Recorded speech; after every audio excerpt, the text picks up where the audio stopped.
నేను ధన్యవాదాలు తెలియజేస్తున్నా అధ్యక్ష. చాలా సంతోషం. ఈరోజు ఎన్నో ఏండ్ల తర్వాత ఆశ్రమ పాఠశాలలలో అదేవిధంగా వసతి గృహాలలో మరి డైట్ ఛార్జ్ పెంచడం అనేది నా ఆదివాసీ గిరిజన విద్యార్థులందరూ కూడా చాలా హర్షం వ్యక్తం చేస్తూ ఉన్నారు. దానిలో భాగంగా మీరు ఒక పర్మిషన్ ఇస్తే ఒక 2 లైన్లు చిన్న పాట పాడాలనుకుంటున్నాను అధ్యక్ష.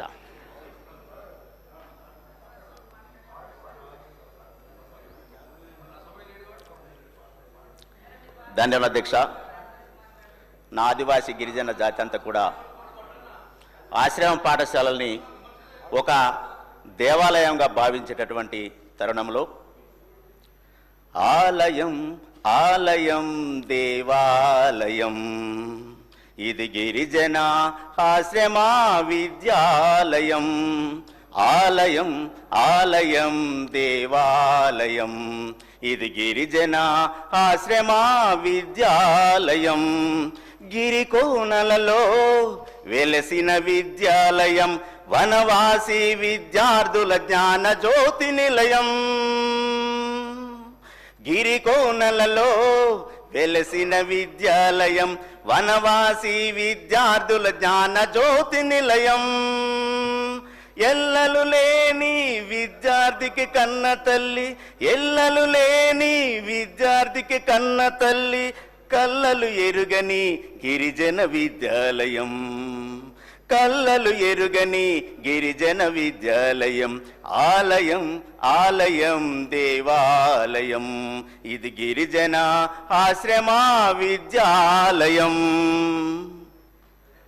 ధన్యవాదాలు అధ్యక్ష.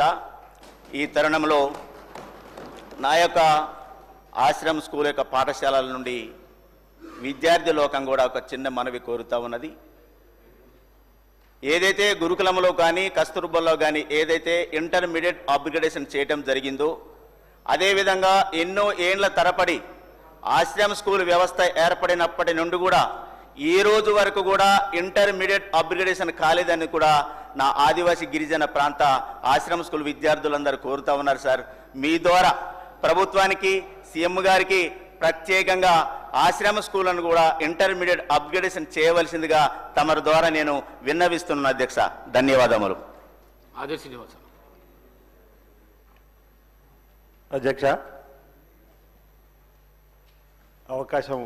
మాట్లాడే అవకాశం కల్పిస్తే మీకు ముందుగా ధన్యవాదాలు తెలియజేస్తూ, గౌరవ మంత్రివర్యులకు నేను ఒక విజ్ఞప్తి చేయదలుచుకున్న గురుకులాలకు సంబంధించినటువంటి అంశంలో ప్రభుత్వ పక్షాన గురుకుల్లో చదువుతున్నటువంటి విద్యార్థులకు డైట్ ఛార్జీలు పెంచడం కానీ, కాస్మెటిక్ ఛార్జీలు పెంచడం కానీ, నాణ్యమైన విద్యను అందించేటువంటి కార్యక్రమాలు ఏర్పాటు చేస్తున్నామని చెప్పి వారు చెప్పినందుకు మేము ధన్యవాదాలు తెలియజేస్తూ, ఇటీవల అనేక గురుకుల పాఠశాలలో, మోడల్ స్కూల్లో, కేజీ